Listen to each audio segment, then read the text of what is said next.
모 철학자는 자신이 기독교 신앙을 갖게 된 사실을 이렇게 말을 했습니다. 젊은 날 나는 기독교 신앙이 약속하는 어처구니 없는 것 때문에 믿을 수가 없었다. 대체 상상 속에서나 가능한 엄청난 것을 공짜로 준다는 것이 허무맹랑했다. 그래서 나는 믿지 않았다. 그러나 우습게도 늙고 보니 결코 이성으로는 이해할 수 없는, 믿지 못했던 그 엄청난 약속들 때문에 믿을 수 있게 되었다. 젊은 날은 믿을 수 없었는데 늙고 보니까 믿을 수 없는 엄청난 것이라서 믿게 되었다라는 거예요. 기독교를 제외한 모든 종교는 일란성 쌍둥이같이 약속하고 있는 것이 동일합니다.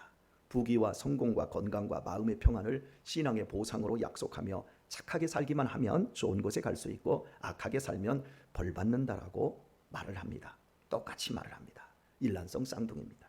이성으로 충분히 이해할 수 있는 것들입니다. 하지만 기독교 신앙이 약속하는 신앙의 보상은 이런 것이 아닙니다.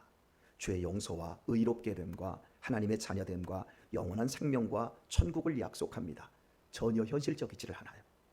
그것도 자격과 공로 없이 누구든지 예수님을 구주로 믿기만 하면 거저 주어진다고 말을 합니다. 절대 인간이 쉽게 납득할 수 있는 약속이 아닙니다. 혹시 여러분 가운데 기독교의 보상이 부귀 영화와 마음의 평안이라 생각하시는 분들 계십니까? 주소 잘못 찾아온 거예요. 절대 성경이 약속하고 있는 것은 그런 것이 아닙니다. 예수님을 믿으면, 참으로 예수님을 따르고자 하면 나를 부인해야 되고 십자가를 져야 합니다. 내게 없었던 십자가까지 내가 져야 돼요.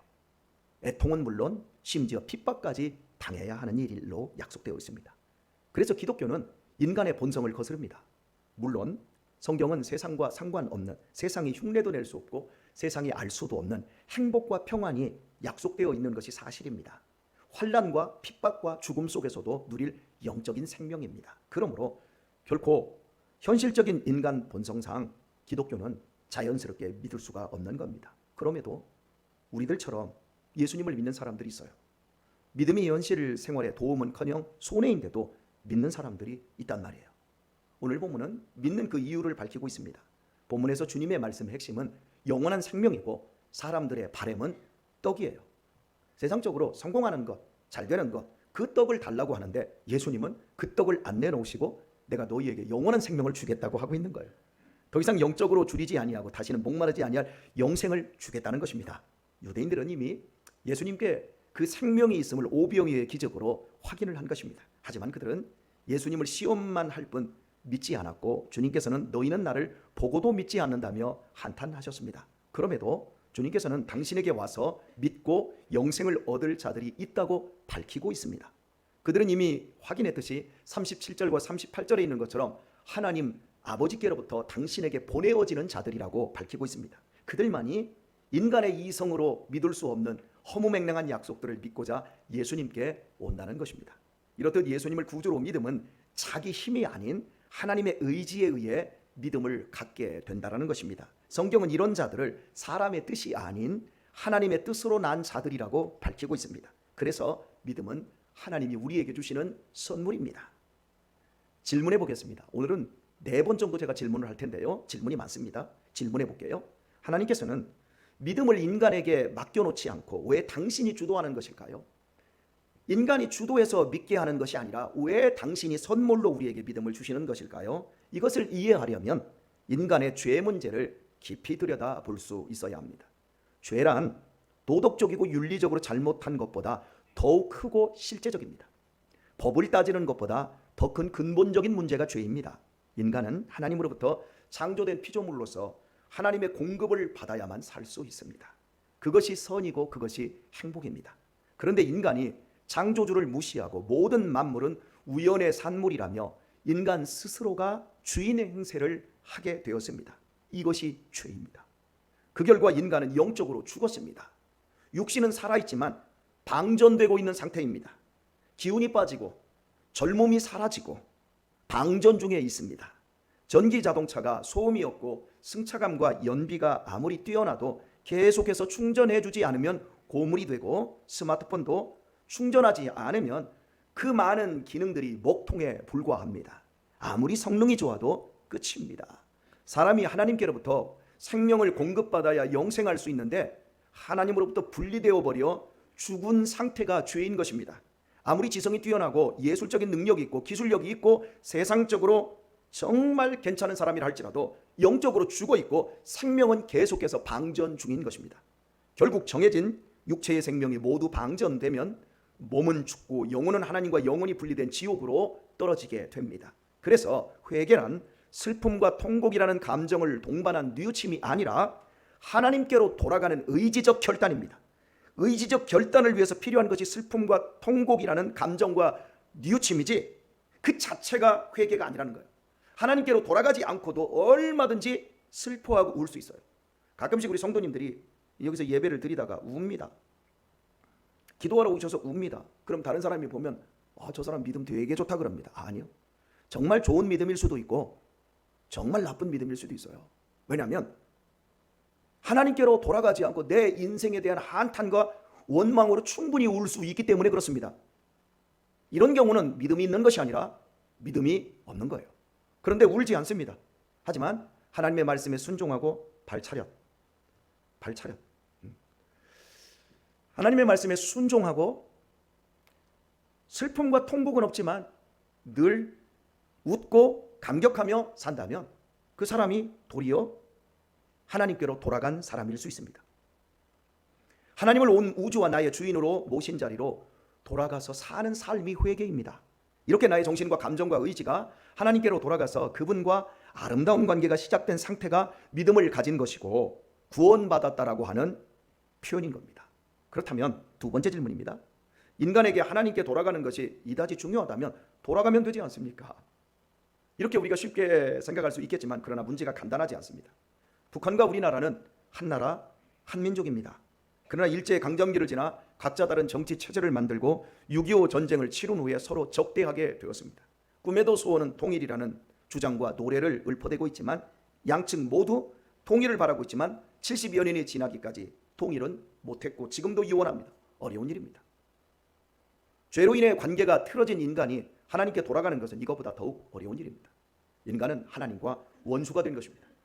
인간 편에서는 하나님께 돌아갈 방법 자체가 없습니다.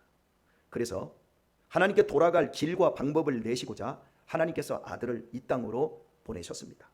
그리고 하나님과 화평할 수 있게 하기 위해 죄값을 아들 예수님이 치르시고 십자가에 죽으셔야 했습니다. 그만큼 죄는 반드시 무섭고 처참하게 심판을 받아야만 끝이 나는 인간에게 가장 큰 본질적인 문제인 것입니다.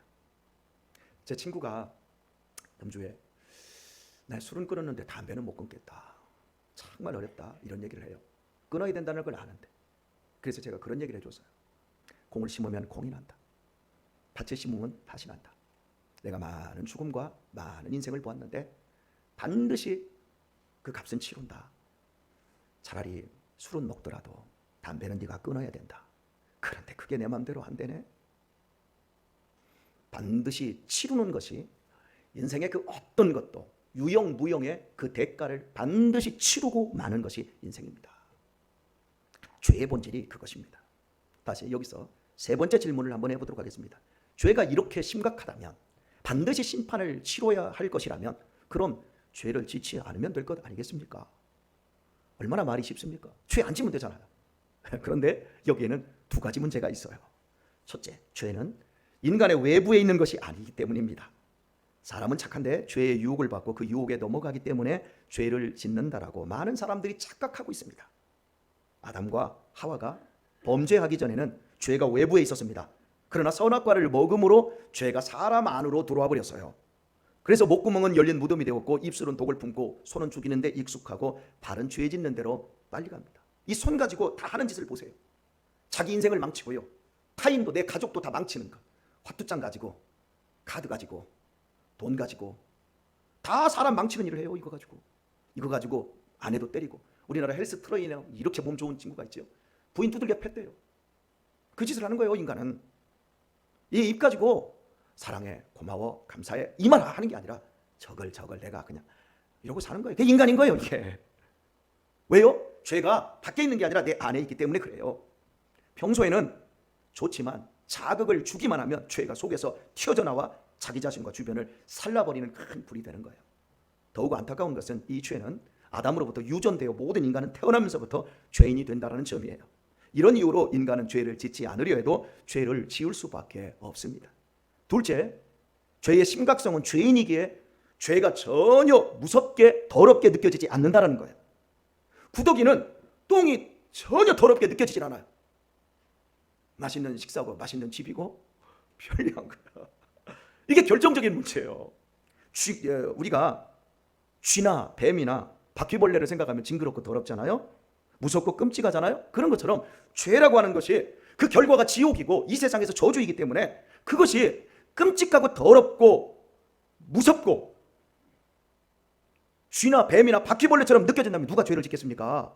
누가 술 한잔 끽 하면서 이것이 결국 내 인생을 망치고 이 담배가 내 인생을 망치고 내가 바람 피우는 것이 결국 내 자녀들 앞에서 부끄럽게 된다는 것을 내가 알게 된다면 누가 이 죄를 짓겠어요?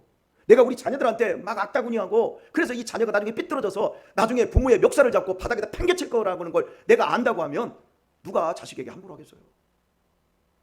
나중에 내가 몸에 병이 들어서 내가 아내 앞에서 대소변을 아내가 받아줘야 될 그런 인생의 날이 온다라는 걸 알면 내 아내를 누가 함부로 하겠냔 말이에요. 그런데 그 무서운 결과가 있다라는 사실을 사람들은 이해를 못해요. 그리고 죄가 무섭고 끔찍하게 느껴지기는커녕 도리어 달콤하게 느껴진다는 거예요. 죄가 너무 느낌이 좋은 것이야말로 인간이 얼마나 소망 없는 존재인지 역설적으로 말해주고 있는 거예요. 아담이 죄의 눈으로 선악과를 보자 죽고 망할 일을 보암직하고 먹음직하고 지혜롭게 할 만큼 탐스럽게 보였습니다. 이렇게 느껴졌어요. 죽을 것인데 죄가 얼마나 매력적이고 얼마나 달콤하게 보이게 하는지 모르는 거예요. 죄는 나이스하게 보이는 거예요. 너무 향기롭고 너무 부드럽고 너무 따뜻하고 너무 매혹적으로 보여서 죄를 짓는 거예요. 이게 다 감정인데요. 감정은 매우 뛰어난 인간의 장점이지만 그러나 단점은 감정은 절대 의와 불의를 구분치 못한다는 거예요. 그러므로 마음으로 결심하고 다짐해도 소용이 없고 오직 감정은 진리의 말씀으로 통제받아야 할 것입니다. 우리의 자아는 하나님의 말씀으로밖에 통제가 안 되는 거예요. 그런데 죄를 달콤하게 여기고 그냥 끌려가요. 결국에는 사망인 거죠. 제가 여러분에게 좀 양해를 구하고 죄를 설명하는 데 있어서 매우 더럽지만 아주 적절한 예를 한번 들어보도록 할게요. 아침 잘 드셨죠? 점심시간까지 아직 멀었으니까 여러분은 좀 괜찮을 것 같아요. 죄를 이렇게 설명할게요. 어떤 사람이 자기가 방금 눈 대변을 모르신다면 똥이라고 하겠습니다. 방금 눈 대변을 비닐봉지에 넣고 완전 밀봉을 했습니다. 즉 진공 포장을 했습니다. 그리고는 부드러운 실크, 모든 천 중에 가장 부드러운 게 실크잖아요. 실크로 속이 보이지 않게 잘 감싸니 너무 따뜻하고 부드럽고 말랑한 느낌 좋은 핫팩이 되었습니다. 그래서 변을 싼 보자기를 최고급 실크 그채 이렇게 들고 다니며 수실로 주물러 대는데 느낌이 좋단 말이에요. 이거 수실로 주물러 대는데 이것을 보고 친구가 말을 합니다. 너 주무르고 있는 게 뭐냐? 응, 내 똥이야. 아니 너 미쳤냐? 어서 빨리 버려라. 버려야지. 그런데 느낌이 너무너무 좋아. 전자레인지에 넣고 돌리면 다시 따뜻해져. 버려야 되는 줄 아는데 버릴 수가 없어. 이 정도면 미친 거죠. 그죠?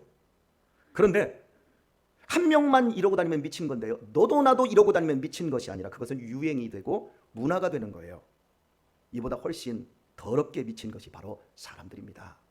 자기만 편하고 자기 감정만 좋으면 모두 선인 줄 아는 거예요. 느낌이 중요해. 그 노래도 있잖아요. 그러면 선이 되는 거예요. 그러니 청소년들이 너도 나도 처음부터 찢어진 바지 입고 다니고 청바지가 찢어져서 야 왜 청바지를 왜 꼬매고 하라 했더니 목사님 거 유행이에요. 그리고 교회를 오더라고요. 처음에 어른들이 그거 보고 인상을 썼어요.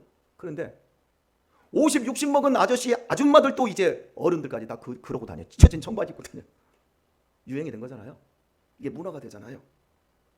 부모 형제와는 담 쌓고 살면서 강아지와 고양이는 신주단지 모시며 돈 아까운 줄 모르고 있지 않습니까? 낙태 동성애가 어떻게 정상입니까? 어떻게 간통의 로맨스입니까? 어떻게 외설이 예술이 될 수 있습니까? 너도 나도 다 그러고 미쳐서 사니까 그것이 문화가 되잖아요. 그래서 어떻게 되었습니까? 세상이 지금 미쳐가고 있잖아요. 가정들은 다 파괴되고 애들은 싸나워지고 결혼도 안 하고 자식도 안 낳고 그냥 나만 잘 살면 돼. 이렇게 되고 있잖아요.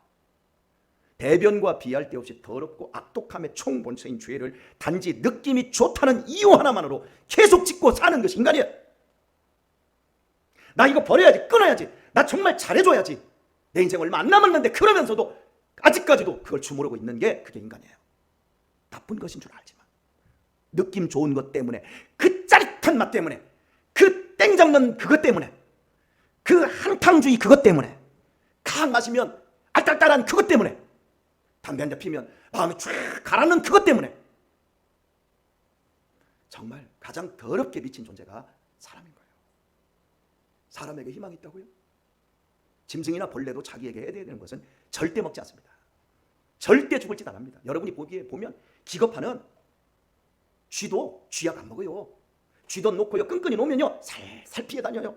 우리 수양관에 쥐 한 마리 잡는다고 지난번에 얼마나 우리 고생했어요? 여러분, 쥐보다도 못한 존재가 인간인 거예요. 절대 벌레도 짐승도 자기 죽을 짓 안 해요. 그런데 사람은 해요. 미친 거예요. 그러니 결국 지옥밖에 없어요. 이렇게 미친 죄에 대한 심각성을 세상에 누가 말하고 누가 경고합니까? 이걸 해결하는 게 가장 중요하다고 누가 얘기합니까? 예수님 외에는 없어요. 모든 철학과 모든 종교가 죄의 심각성을 제쳐두고 행복과 마음 편한 방법만을 가르치고 있어요. 죄는 감상이 아니고 그 결과인 지옥의 심판 역시 감상이 아니듯 예수님께서 십자가에서 죽으시고 우리를 죄에서 건져내 주신 복음 역시 감상이 아니에요. 주님은 십자가에서 인간의 미친 죄를 대신해 형벌을 당하신 거예요. 머리로 짓는 죄로 인해 가시 면류관 쓰셨고, 손과 배, 발로 짓는 죄로 인해 대못에 박히셔야 했어요. 몸뚱이로 짓는 죄로 인해 채찍으로 맞으셨고, 입으로 짓는 죄로 인해 주먹으로 얼굴을 맞으셔야 했어요. 마음으로 짓는 죄 때문에 옆구리에 창이 들어와 심장이 뚫려져야 했습니다. 그렇게 하지 않고는 우리의 생명에 눌러붙어서 우리의 감정을 속이며 끈질기게 물고 늘어지는 흉악한 죄에서 우리를 구할 수 없었기 때문입니다. 그러므로 이런 예수님을 구주로 믿을 사람은 어떤 사람이겠습니까? 어떤 사람이 예수님을 믿겠습니까? 하나님 아버지께서 보내주셔서 죄에서 구원받을 사람은 누구겠습니까? 죄를 우습게 여기고 주물럭거리는 사람일까요? 여전히 교회 안에 들어와서도 죄를 만지고 죄를 던지고 죄를 품고 사는 사람일까요? 자신이 뼛속까지 죄인임을 알고 뱀보다 더 무서운 독을 지닌 죄에서 건진받고자 목말라하고 배고파는 사람, 그 사람이 예수 믿는 사람 아니겠습니까? 아버지께서 보내줘서 예수님께 오는 자들은 모두 이런 자들인 거예요.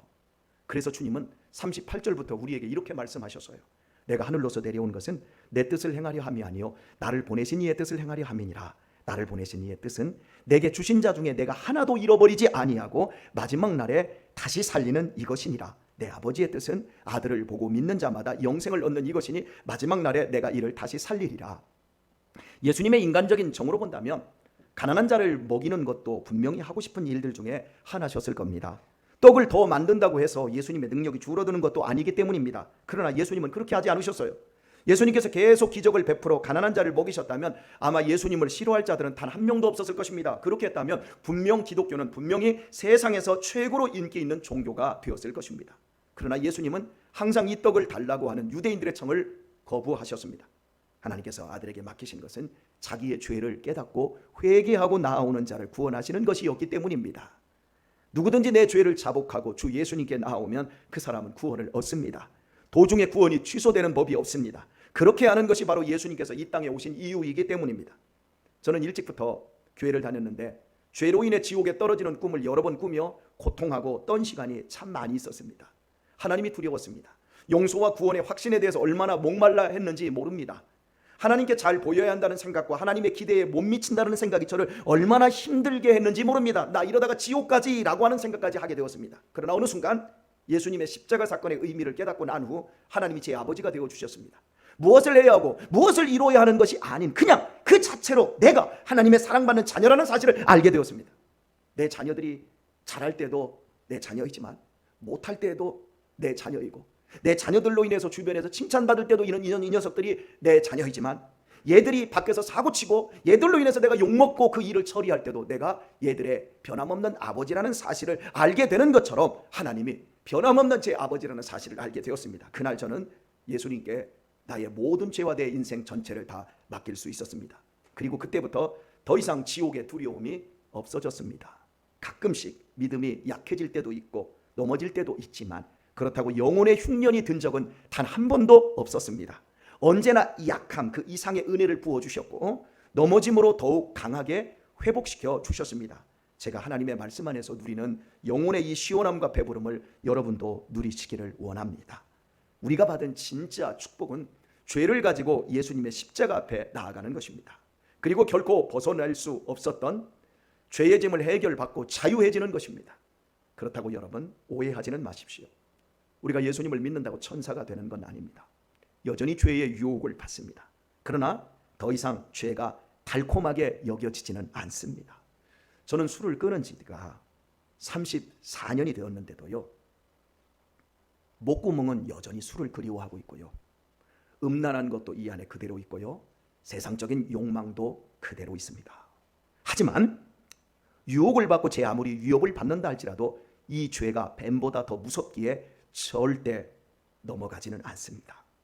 그리고 언제나 주님께서 죄를 생각나게 하시고 책망하시며 보호하고 계십니다. 저는 그것을 느낍니다. 죄를 이기고 승리할 때의 배부름과 시원함을 맛볼수록 우리는 더욱 주님을 신뢰할 수 있게 되어집니다. 저는 여러분이 오늘의 설교를 통해 하나님께서 여러분을 예수님께로 이끄셔서 생명의 풍성함을 알게 되기를 원합니다. 아직까지 영적인 배부름과 시원함을 경험하지 못한 분들이 계시다면, 기독교의 보상이 여러분 안에서 느껴지지 않고 계시다면 거머리 같은 지독한 죄가 끊겨지고 하나님께로 돌아가고 하나님과의 아름다운 관계 속에서 충전되는 새로운 생명의 삶이 시작될 수 있기를 축원드립니다. 프랑스의 심리학자 알랭드 보통은 인간은 20%의 사실과 80%의 상상으로 이루어진다고 했습니다. 어떤 누구도 그 사람과 살아보기 전까지 그 사람을 아무리 잘 안다 해도 20%를 넘지 못한다는 것입니다. 80% 이상이 본인의 상상이라는 것입니다. 대부분 결혼 후에 배우자에게 실망하는 것이 바로 이 때문이라는 겁니다. 좀 쉽게 설명을 해볼까요? 제가 이석봉 집사님을 제가 잘 알고 있어요. 이석봉 집사님이 저를 잘 알고 있어요. 그런데 이 알고 있는 것이 100이라고 한다면 사실은 20%만 진짜고 나머지 80%는 제가 상상한 것이고 집사님이 상상한 거라는 거예요. 예, 좀 쉽게 이해되셨지요? 예. 여러분이 저를 볼 때 썩 괜찮아 보이지요? 할렐루야. 이렇게까지 하는데 아멘을 안 하면 정말 전 다음 주부터 설교를 길게 할 거예요. 예. 여러분, 제가 썩 괜찮아 보이지요? 네, 사람들이 그래요. 저한테 이번 주에도 제가 들었어요. 목사님은 꼭 부처님 같으세요. 저한테 이러셨어요. 그래서 제가 아이고 부처님 같다니요, 예수님 같다고 해야지요. 예수님은 못 봐서 이 그러시더라고. 예, 썩 괜찮아 보인대요 사람들이. 그러나 썩 괜찮은 이 모습이 20%만 사실이고 나머지는 여러분의 상상입니다. 저는 뼛속까지 죄인이에요. 형편없는 인간이에요. 선한 것은 하나도 없어요 제 속에. 겸손한 표현이라고 생각되지요? 아니요. 제 존재론적인 얘기예요. 여러분이 느끼고 있는 여러분 자신의 한심한 실상과 저 역시 다르지 않아요. 그럼에도 제가 여기 이렇게 있는 이유는 이 한심한 인간이 주님을 떠나서는 도저히 살 수 있는 길이 없기 때문입니다. 또한 제가 주님 안에 있을 때만 제 영혼이 배부르고 시원하며 평안하며 건강한 삶을 살 수 있다는 것도 이유입니다. 실제로 이 믿음으로 제 20대부터 저는 34년을 살아왔어요. 누군가는 저를 교회에 미쳤다라는 험담을 했어요. 젊은 날은 예수님 믿는데 잘된 것이 무엇이 있냐는 비아냥도 가족들에게 들었어요. 저는 이제 이렇게 얘기합니다. 예, 저는 예수님께 미쳤어요. 그리고 제 영혼은 잘 되었고 범사도 예수님 안에서 잘 되었고 앞으로도 더욱 잘 될 것입니다. 부귀영화는 아니라 할지라도 주님께서 먹고 사는 일에 부족함이 없게 하실 것이며 천국 가는 그날까지 어떤 시험도 이기게 될 것입니다. 왜요? 주님은 저에게 영원한 생명의 떡이시기 때문입니다. 우리 이 땅에 빈몸으로 왔어요. 손해가 없어요. 세상에 가장 무거운 핏이 죄인데 그 죄를 예수님이 다 가져가 버리셨어요. 이거보다 홀가분한 게 어디 있어요? 그것 때문에 지옥으로 떨어질 텐데 우리를 예수님이 구원해내셨어요. 얼마나 좋습니까? 오늘의 말씀을 맺겠습니다. 제가 예수님을 구주로 믿음은 제 자신의 의지로 결정된 것 아닙니다. 그것을 언제 강하게 느끼는지 아세요? 지금까지 그래왔듯이 절대 예수님을 포기할 수 없다는 것에서 확인합니다. 주 안에서 사랑하는 교우 여러분, 여러분은 예수님을 포기할 수 있으세요? 예수님 믿는 것을 버릴 수 있으세요? 할 수 있으면 한번 해보세요. 되는지 한번 해보세요. 믿는 것이 괴롭고 힘들어서 포기하고 때려치고 싶을 때도 있지만 안 되지 않습니까? 왜요? 내가 믿음을 지킬 자신이 없고 힘이 없어도 주님의 은혜가 강력하고 정확하게 붙들고 계시기 때문입니다.